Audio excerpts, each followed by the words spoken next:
Je conseille souvent aux mamans que j'accompagne le livre J'ai tout essayé. Ça explique énormément de choses, il n'y a pas de remède miracle, mais ça explique énormément sur les neurosciences des enfants. Et d'accord. Ça explique énormément sur les neurosciences des enfants et du coup, je vous invite vraiment à lire et à vous renseigner, à vous former, encore une fois, sur le métier de parent. Voilà, parce que on se forme pour, comme dit si bien Horizon Famille, on se forme énormément sur plein de métiers et la majorité des gens prennent pour acquis le métier de parent, alors qu'au final c'est pas quelque chose qui doit être acquis. On passe son temps à apprendre à être parent. On ne naît pas parent, on le devient au fur et à mesure du cheminement qu'on fait. Et le plus important surtout, c'est d'écouter son cœur. Merci.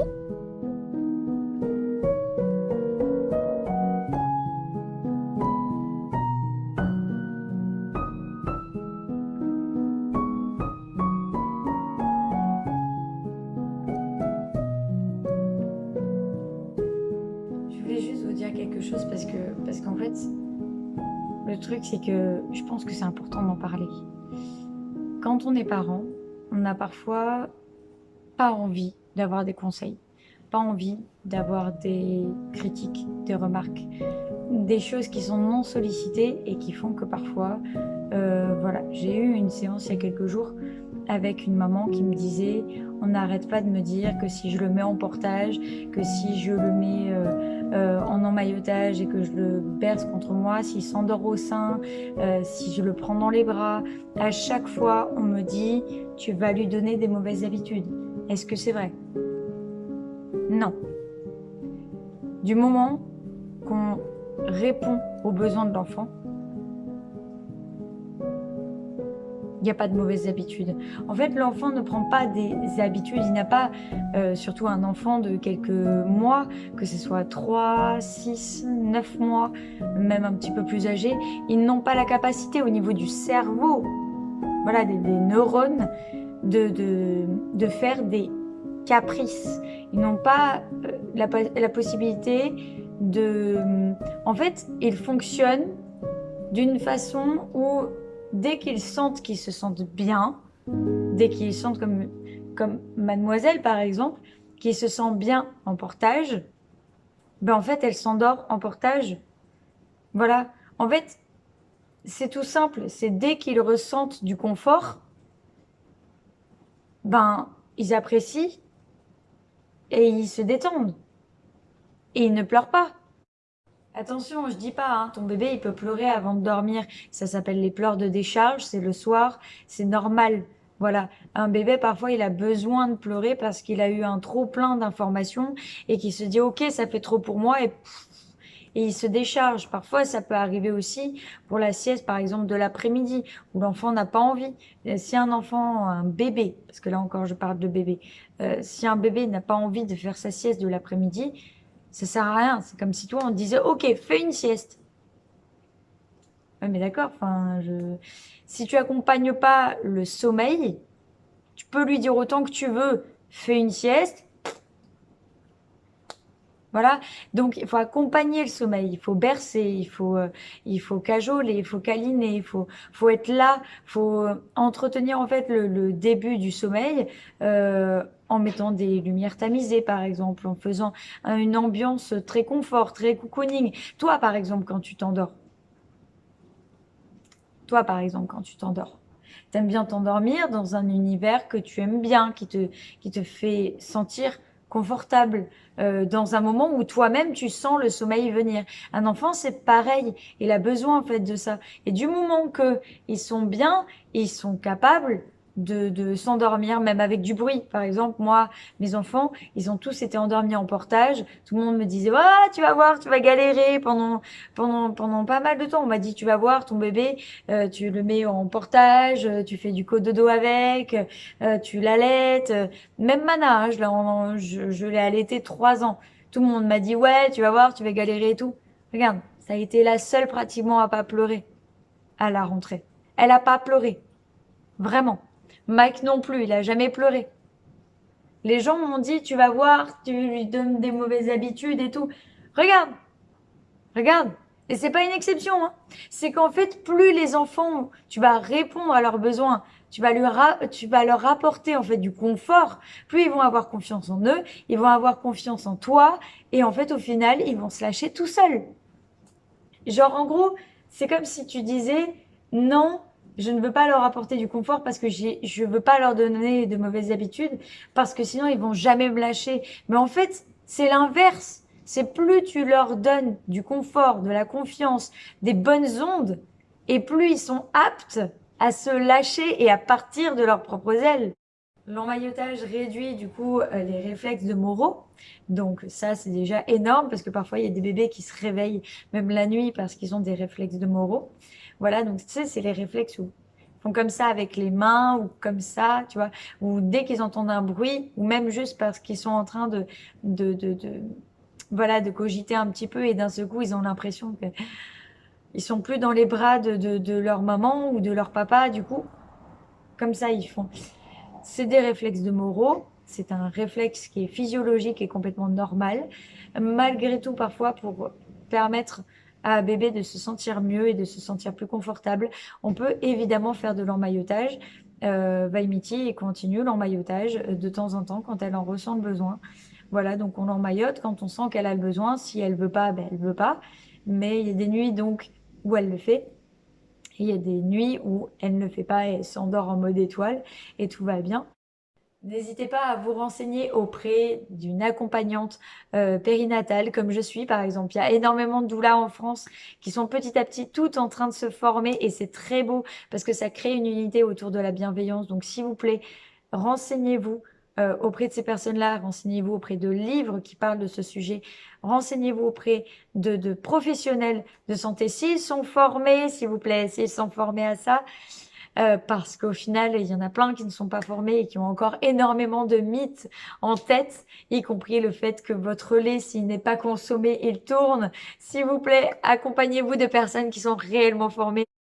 Plus on accompagnera les parents de façon bienveillante et les enfants de façon bienveillante, et puis on fera un monde bienveillant.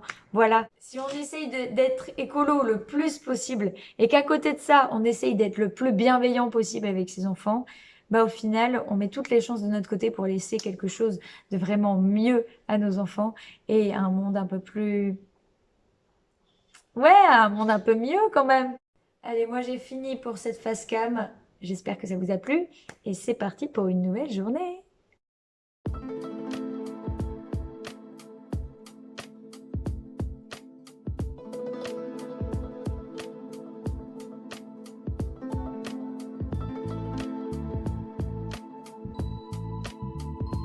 En fait, elle aime bien fermer les portes. Tu sais que je t'ai pas raconté ce qui s'est passé à Auchan tout à l'heure. Ah oui? Ouais. Dis-moi. J'ai trouvé un enfant qui était tout seul. Il cherchait désespérément sa mère. Il avait des larmes aux yeux. T'as fait quoi? Je suis allé le voir, je me suis mis à sa hauteur et puis je lui ai dit, bon ben, déjà, tu es perdu. Elle est où ta maman? Mais je ne sais pas, je l'ai perdue. Oh. Sérieux? Ouais, il avait 4 ans. Putain, l'âge de Mana. Ouais.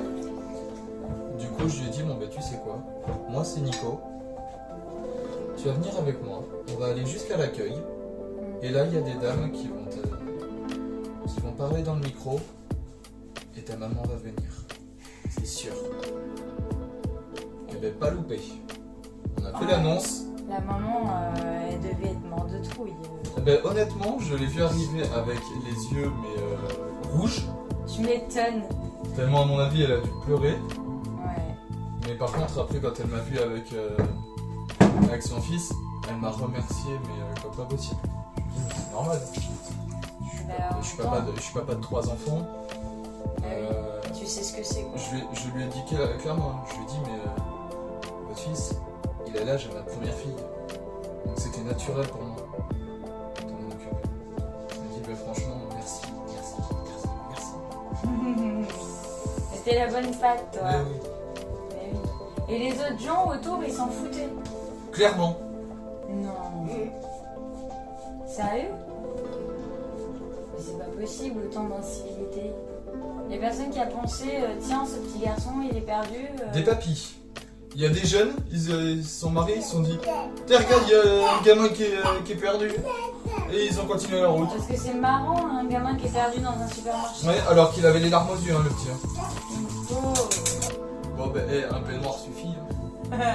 Enfin, un peu bleu. Non, oui. Il est pas noir, il est bleu. C'est même pas un peignoir, c'est une chemise de nuit. Pardon, madame. Madame a la chemise de nuit. Je vais y arriver ce soir.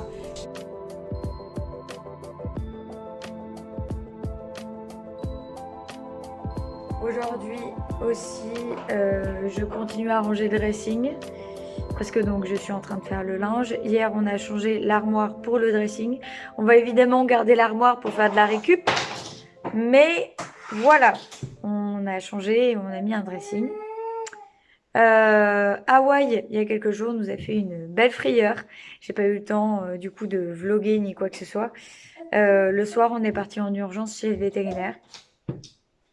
Voilà, encore un truc qu'il aurait mangé et qu'au final, il n'a pas mangé puisque ce n'était pas dans l'estomac. Mais du coup, ça fait 200 € de vétérinaire payé pour juste être, je cite, rassuré. Donc, voilà, ça fait un peu mal au porte-monnaie. Mais bon, c'est comme ça. C'est comme ça, c'est comme ça. Puis le soir, on a pris les enfants et tout. Alors nous, faut savoir qu'on n'a pas autour de chez nous, on n'a pas de veto en urgence. D'ailleurs, c'est quand même hyper chelou parce qu'il y a des urgences partout, il y a des hôpitaux d'humains partout. Mais alors, des hôpitaux d'animaux ou des cliniques vétérinaires qui sont en urgence, à part quand c'est des gros animaux, mais quand c'est des petits animaux comme ça, familiers, il n'y a pas grand-chose, hein. Elle met sa main ici. C'est pas super agréable, j'avoue. Mais en fait, ça suffit à stimuler la lactation. Je trouve que ça stimule la lactation de façon plus active. Vraiment. Ouais.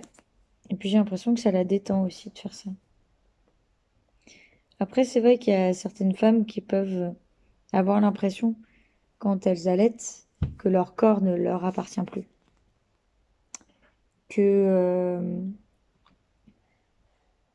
Voilà, que leur corps ne leur appartient plus. Mais en fait, moi, j'ai pas cette impression-là.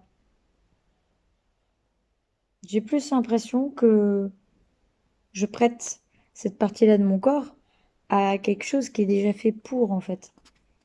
C'est pas pour rien qu'on a du lait, c'est pas pour rien qu'on a du colostrum, c'est pas pour rien que ce lait, il est super bien au niveau compo. Il est bien mieux que le lait en poudre. Et en plus de ça, honnêtement, je pense que la nature est tellement bien faite que c'est dommage de ne pas en faire profiter nos enfants. Après, bien sûr, chaque personne voit midi à sa porte. J'accompagne très bien des mamans qui font le choix de ne pas allaiter, et c'est un choix qui est entièrement personnel. Mais personnellement, je suis convaincue que plus jamais, jamais, jamais, je serai capable de revenir au biberon comme j'ai fait quand Mike était petit, que je faisais du mixte et tout. Là, franchement, je pourrais pas en fait. À la base, c'est la tétine qui remplace la maman, pas le contraire. La tétine, elle est là pour faire illusion que la maman est à côté et donne le sein. Et oui, c'est pas la maman qui sert de tétine. Non, non, non, non, non. C'est le contraire. C'est la tétine qui sert de maman. On a ce recul-là sur la société. On a pas mal d'incohérences. Et quand je vois les gens qui me disent « Ouais, mais tu vois, t'es féministe et tu allaites. » Je suis féministe et j'allaite. Pourquoi?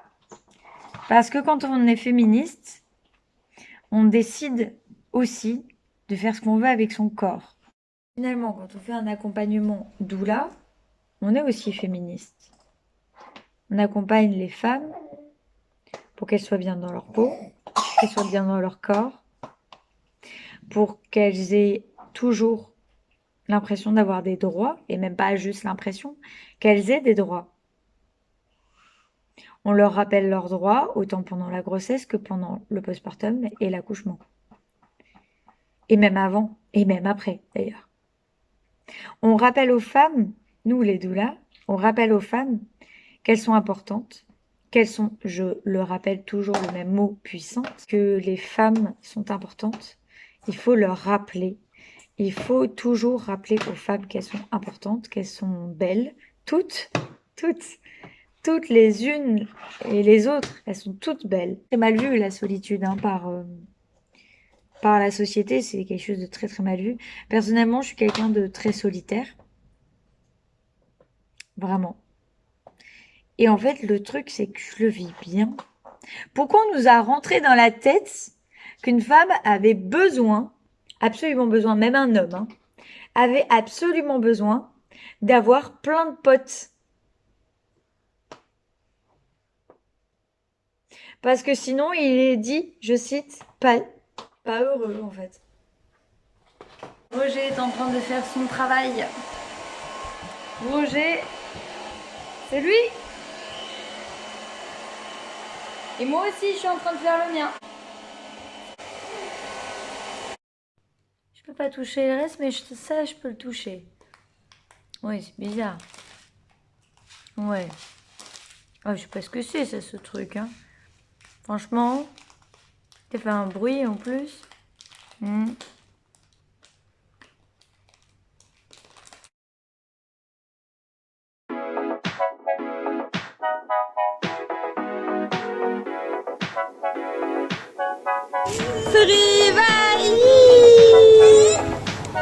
Allez,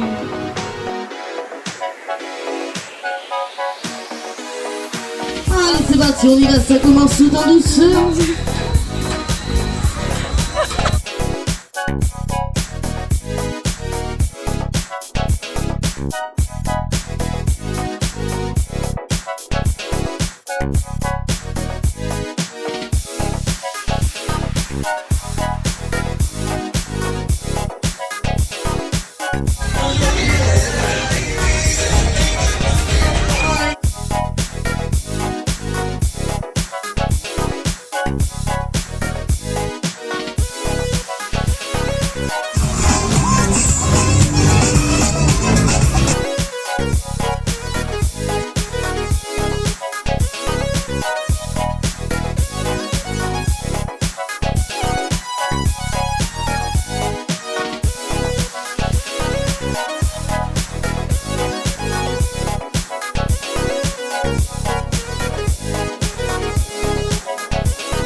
Franchement, c'est pas trop mignon. Ça va, mon cœur? Oh, Quoi ça ici? ça va, mon bébé.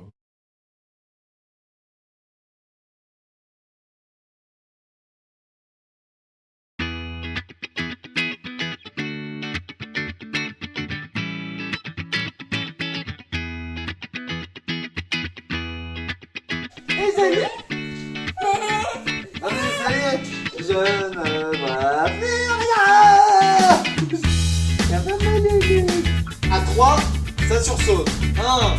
1, 2, 3.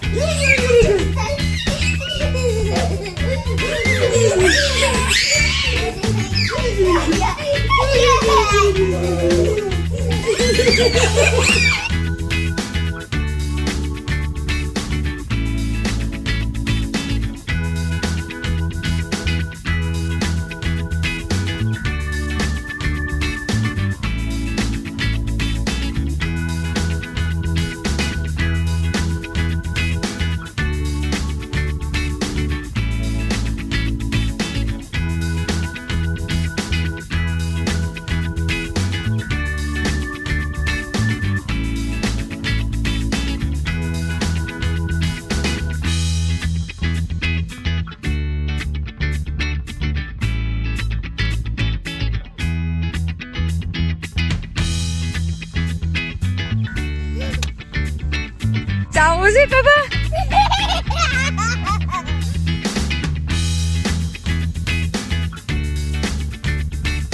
C'est 20h22.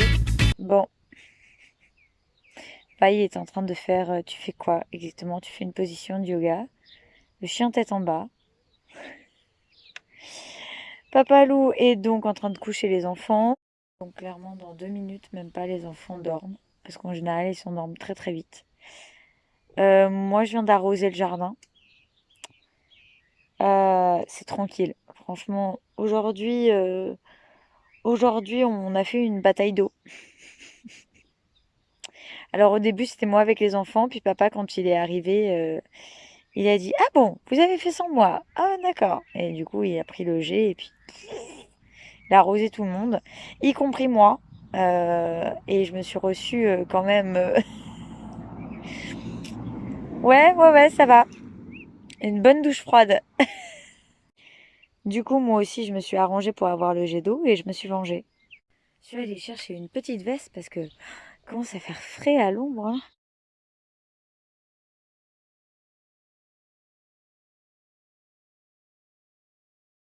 Ma maman était dans une école privée quand elle était petite. Et, et donc, elle m'a dit, écoute, voilà, je vois que tu te plais pas forcément dans ton collège actuel. Donc, on va te changer de classe. On va te changer voilà, pour l'année prochaine. On va te mettre dans une école privée. Au moins pour une année, pour voir déjà comment ça se passe. Voilà. Donc, je suis allée dans cette école privée. Ça s'est très bien passé. Voilà, bon, toujours du harcèlement scolaire, mais bon, enfin, comme j'avais l'habitude, hein, voilà, ça a recommencé de plus belle. Mais j'avais quand même quelques copines. Et parmi ces copines, euh, ben, j'avais Cécile. Et Cécile, c'était une copine avec qui on se tapait plein de délires. Et on était fan des Jonas Brothers. Et on était fan aussi de Mika. Voilà. Et on aimait bien s'habiller avec des trucs colorés. Enfin, je veux dire. Alors, moi, je suis toujours fan de Mika. Elle, je ne pense pas. Je ne sais pas. On n'en a pas jamais vraiment parlé. Mais en tout cas, voilà. Voilà comment ça a commencé. Donc, on a gardé contact une fois que je suis repartie dans mon collège d'après. On a gardé contact quand même après une année passée ensemble. On a gardé contact et on se voyait à l'extérieur, on se tapait des délires, enfin c'était cool quoi. C'était une bonne amitié. Et un jour il s'est passé quelque chose qui nous a fait du mal à toutes les deux. Et on s'est perdu de vue. Et puis après ça, j'ai fait ma vie de mon côté, elle a fait sa vie de son côté. Et, euh, et un jour, j'ai reçu un message, à cette époque-là, c'était Skyrock. J'ai reçu un message sur Skyrock. Et j'ai failli supprimer parce qu'à ce moment-là, j'avais mon ex de l'époque qui n'arrêtait pas de se créer des comptes pour reprendre contact avec moi et, euh, et qui me harcelait, clairement. Et donc, au début, je me suis dit non, je vais pas répondre. Je vais supprimer comme d'habitude le message et je veux pas quoi, parce que je pensais que c'était lui. J'ai failli supprimer le message et j'ai une petite voix qui m'a dit non, non, non, non, non, lis parce que ça se trouve c'est important. Et en fait, c'était Cécile qui reprenait contact avec moi et qui me disait, voilà, qu'elle s'excusait pour tout ce qui s'était passé, que, euh, que si j'avais envie de lui redonner une chance et que, voilà, si on avait envie de se retrouver toutes les deux et potentiellement de retrouver une potentielle amitié, ça serait vachement cool, voilà, et que je lui manquais, etc., etc. Au final, je me suis dit, bon, voilà, je vais lui laisser une chance et voilà. Donc, elle m'a dit, rajoute-moi sur Facebook, comme ça on parle, ça sera plus facile, enfin voilà quoi. Arrivé sur le Facebook de Cécile, ça m'a fait bizarre parce qu'en fait, la photo de couverture, donc c'était sa copine, je crois, de l'époque, qui était avec elle. Toutes les deux, elles étaient assises l'une à côté de l'autre. Et en face, il y avait un charmant jeune homme, n'est-ce pas, de profil. Ils étaient tous les trois assis dos à un mur. Euh, Lui, il était en face de toutes les deux. Et, euh, et en fait, je le trouvais charmant. Donc, je suis passée au-dessus, comme ça, de l'identification. Et j'ai vu, il y avait un certain Nicolas. Bon, je me suis dit non, non, je vais pas le demander en ami parce que de toute façon, enfin, on se connaît pas. Il va me dire t'es qui, enfin voilà quoi. Donc je suis passée à autre chose et je me suis dit ok, voilà, on verra bien. Pas grand espoir hein, de le rencontrer un jour. Hein. Honnêtement, pour moi, c'était un homme qui était bien trop beau pour moi. J'avais cette image-là de moi avant. Et donc, je suis allée à un rendez-vous avec elle, où toutes les deux, on a juste papoté, on a rigolé, on s'est retrouvés comme deux copines qui avaient vraiment envie de passer du temps ensemble et qui se sont dit, bah ok, c'est cool, on est de nouveaux potes et voilà, c'est cool. Et un jour, elle m'a dit, écoute, si tu veux, je te présente mon groupe d'amis. Parce que c'est vrai que, ben, entre-temps, j'ai fait ma vie et, euh, et du coup, j'ai un groupe d'amis. Elle m'a dit, si tu veux, il n'y a pas de souci, je te présente mon groupe d'amis. Et puis comme ça, tu vois, tu pourras nouer des liens avec d'autres potes et tout. Enfin voilà, on pourra se retrouver entre potes et ça sera cool. Donc c'était sur les bancs de Péberland, ceux qui connaissent, voilà, les bancs alors gris ou noirs hein, de Bordeaux. Et on se retrouvait, on était une trentaine ou une quarantaine. Euh, et en fait, on se retrouvait tous là. On était, voilà, on se retrouvait tous là. On se faisait tous la bise. Bon, à ce moment-là, il n'y avait pas de Covid. On se faisait tous la bise et tout. On se connaissait tous. Enfin, je veux dire, voilà. Donc, on se retrouvait tous les mercredis et les samedis et parfois même les dimanches. Mais les dimanches, il y avait moins de monde. Voilà. Et, euh, et du coup, bah, c'était super convivial. Enfin, je veux dire, voilà, on a commencé, c'était fin janvier. J'ai commencé du coup à aller là-bas et, euh, et donc 2 fois par semaine à peu près, j'y allais et puis on se retrouvait, puis c'était cool. Voilà. Et un jour, j'ai vu sa bouille. Au début, je l'ai pas vraiment vu. J'ai vu qu'il était avec une fille. Et donc je me suis dit, waouh, ouais, il est beau, mais bon, il est en couple quoi. Et je voyais que la fille, elle en avait vraiment rien à foutre. Genre vraiment, en fait, c'était un bouche-trou, quoi. Bref, bref, c'était un top modèle. Genre vraiment. Mais le truc, c'est que le premier jour où je l'ai vu, il embrassait à gorge déployée sa copine de l'époque. Et après, en fait, elle l'embrassait, genre embrassée, quoi. Limite, ils auraient copulé limite sur les bancs, hein, s'ils pouvaient. C'est horrible. Et du coup, après, elle en avait plus rien à foutre de lui. Enfin, une fois qu'ils s'étaient embrassés, elle faisait sa vie, il faisait la sienne. Et c'était pas du tout un couple genre fusionnel ou quoi que ce soit, quoi. C'était un... Juste, ils sortaient ensemble, quoi. Ouais, c'était pas... Voilà. Le temps a passé petit à petit. On a continué à se côtoyer et tout. En plus, un jour, je l'ai entendu. J'étais en train de traverser Pébert. Voilà, j'étais en train de revenir au tram. Et, euh, et en fait, lui, il était collé en fait à la cathédrale. Et je l'ai entendu. Il avait ses potes qui étaient à côté et tout. J'ai vu me regarder et je l'ai entendu dire waouh. Mais tu sais, genre fort, genre vraiment. Il m'a bien précisé qu'il était plus avec sa copine et qu'il voulait absolument pas voir quelqu'un d'autre pour le coup que moi. Donc un jour, euh, il m'a rajouté sur Facebook. Il me dit c'est moi, c'est Nico. Et là j'ai reconnu le pseudo Facebook et j'ai fait mon souffle s'est arrêté et a fait ah oui c'est lui Nico. Ah c'est pour ça que ça me disait quelque chose. Du coup je l'ai accepté. On a commencé à discuter et petit à petit, au fur et à mesure, on est devenus potes. Puis après, on est devenus meilleurs amis. On se confiait l'un à l'autre, mais sans vraiment dire des choses très personnelles. Mais voilà, on se confiait sur les sentiments qu'on avait, si on se sentait compris, pas compris. Enfin, un petit peu quoi, voilà. Et, euh, et par rapport à tout ce qui se passait aussi au niveau de Pébert, parce que parfois il y avait des embrouilles, il y avait des petites choses et tout. Et du coup, on parlait aussi de ça. On se retrouvait la journée, on se tendait les bras, genre toujours le mercredi et le samedi, on se tendait les bras pour se faire un câlin. En fait, même si on était à 50 mètres, 50 mètres, 550 mètres, tout ce que tu veux, on se tendait les bras et c'était comme un aimant, il fallait qu'on se prenne dans les bras. Voilà, déjà. Et je sais pas, il y avait une alchimie déjà à ce moment-là. Je sais pas. Et un jour, il m'a dit, écoute, tu me plais, est-ce qu'on peut sortir ensemble? C'était devant le Monop, je me rappelle. Et je lui ai mis un énorme vent. Je lui ai dit, je suis désolée, mais je me sens pas prête, parce que ben, j'avais toujours peur, en fait, de tomber sur quelqu'un qui allait encore une fois profiter de ma gentillesse.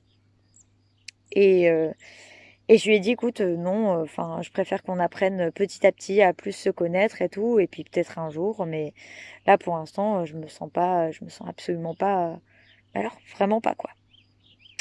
Mais c'était pas qu'il me plaisait pas, hein, parce que à ce moment-là, il me plaisait déjà énormément, mais c'était juste que, ben, voilà, je me sentais pas de m'engager dans une relation à ce moment-là. Et donc, le temps a passé. Je crois que c'est la première chose que j'ai regretté réellement. Puis bon, la demande du genre, est-ce que tu veux qu'on sorte ensemble? Est-ce que tu veux sortir avec moi? C'était un truc que je voulais pas. Je voulais que ça se passe naturellement, en fait. Que quelqu'un vienne vers moi, que je vienne vers cette personne et qu'on s'embrasse et que tout aille bien, tu vois. Et en fait, je voulais pas de cette demande. Je le connais pas assez, on se plaît, mais enfin voilà, j'ai envie de le connaître un peu plus. Je voulais vraiment prendre mon temps. Donc on s'est vu plein de fois. Et puis un jour, euh, j'arrive à l'anniversaire donc de notre pote. Voilà. Donc le 19 mai 2012. Et j'arrive à l'anniversaire de notre pote parce qu'on s'est rencontrés le 25 février 2012. Donc quelques mois après, euh, c'est l'anniversaire de notre pote qui nous a présentés l'un à l'autre. Et je sortais de ma cambrousse parce que clairement, j'étais absolument pas de Bordeaux. J'étais dans les villages aux alentours, on va dire, à une quarantaine de kilomètres. Et je connaissais pas du tout Bordeaux. Enfin, c'était la première fois que j'y allais vraiment dans le centre, quoi. Sinon, il y avait juste Pébert parce que c'était d'un terminus à un autre terminus, tu vois. Mais sinon, c'est tout, quoi. Et, euh, et du coup, je me suis dit, bon, voilà, j'y vais et puis on verra bien. Donc, je connaissais pas du tout les quinconces. Et là, ma pote qui me dit, écoute, enfin, tu t'es perdue. Je lui dis, ben oui, là, je me suis perdue. Enfin, je connais pas. Je connais pas. Est-ce que tu peux, je sais pas, venir me chercher, faire quelque chose? Elle me dit, écoute, je peux pas venir te chercher. Par contre, je peux envoyer quelqu'un si tu veux.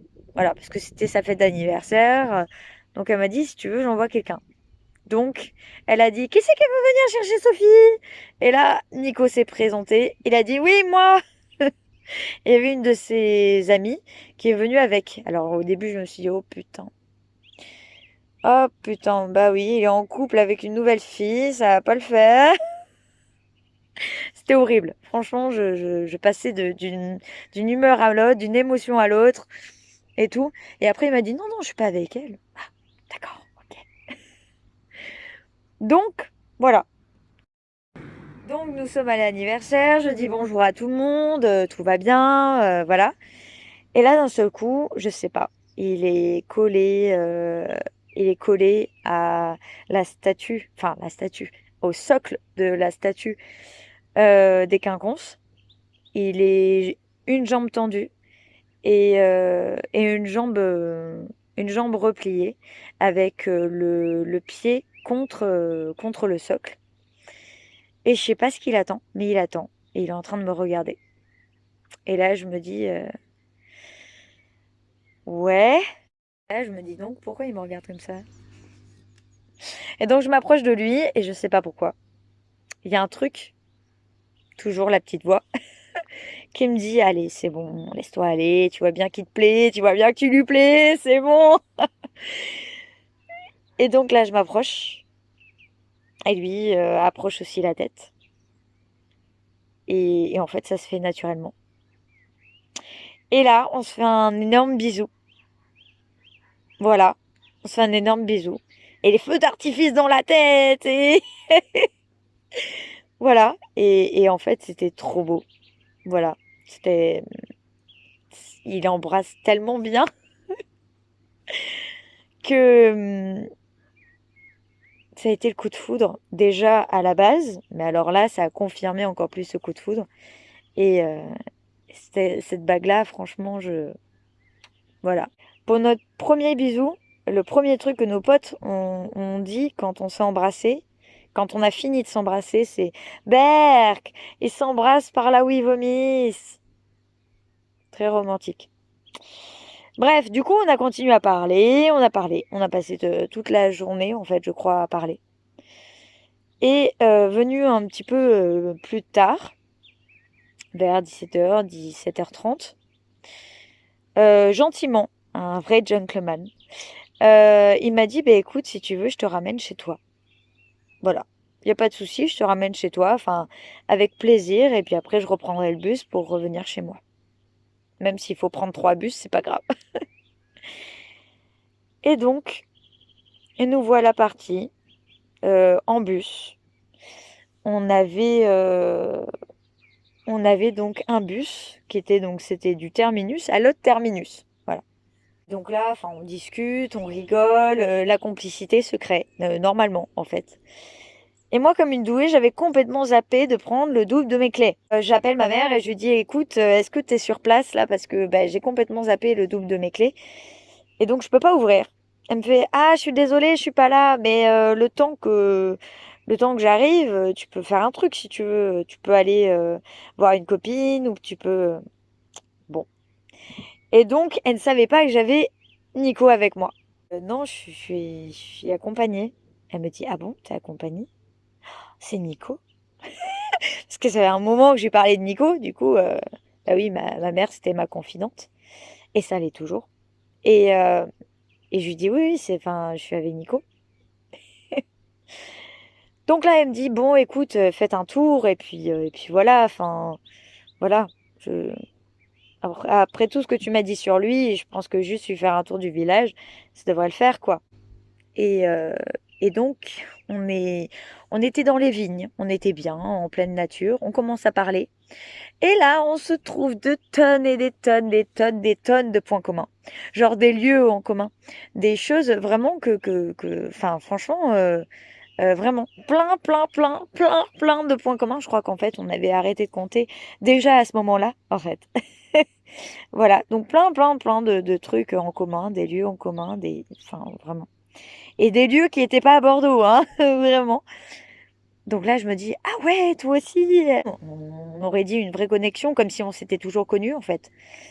Et on s'approche d'une salle, et on ne savait pas que ça allait être notre salle où on allait fêter notre mariage à ce moment-là.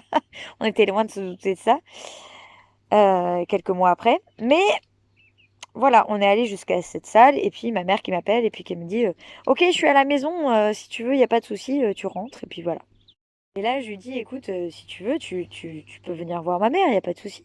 Il me dit t'es sûr, ça te dérange pas et tout. Je lui dis mais non, putain, je suis en train de me faire bouffer par les moustiques. Et donc, le voilà arrivé à l'appartement de ma maman et ma mère de lui dire ah, c'est toi le fameux Nico! Depuis le temps que j'entends parler de toi, je savais plus où me mettre. C'est pour ça que je continue maintenant la vidéo. Parce que j'ai arrêté d'enregistrer parce qu'il m'a dit allez, viens! C'est notre série! Viens! C'est parce qu'on regarde 911. Bref. Allez! Putain, t'es chiant. Et donc, tu rencontres ma maman. Oui. Qu'est-ce que tu as ressenti en fait quand elle qu'elle- t'a accueilli chez elle? En fait, elle dégageait une joie de vivre et puis elle m'a directement accueilli. Et la première phrase qu'elle m'a dit, c'est ah, c'est toi le fameux Nico? Oups. J'étais là dans ma tête. Oui. Oui.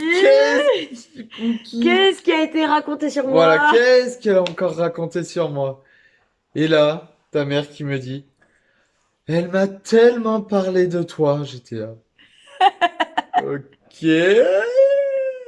Bon, bon. Ok. Donc, le soir, t'as mangé avec nous. Ouais, Ou tu es resté manger. oui, je suis resté manger et vous m'avez ramené après. Donc voilà. Et donc, on a beaucoup discuté pendant le repas. Et donc, on t'a ramené après. On t'a ramené chez toi. Enfin, Ouais. chez tes parents. Ben, en Du fait, coup, moi, déjà, je t'ai pris dans les bras Ouais. parce que je savais que t'allais me manquer. Mm. Et puis, je t'ai dit un énorme je t'aime. Sauf que moi, en fait, je voulais pas lui dire directement je t'aime parce que je me sentais pas encore complètement prête à dire je t'aime à quelqu'un. Sauf que quand il est parti, Voilà, quand il est j'ai tourné, remonté, voilà, j'ai commencé à remonter. quand en fait il a pris le bâtiment, il a ouvert le bâtiment, et au moment où il a ouvert le bâtiment, je lui ai dit je t'aime. Je sais pas, c'est sorti tout seul comme ça du cœur quoi, hein, Mm. vraiment. Je sais pas ce qui s'est passé. Et moi, d'ailleurs, je t'avais répondu quoi? Moi aussi je t'aime. Voilà. Et après, voilà, on est. Et ensuite, après, le lendemain, on se revoyait.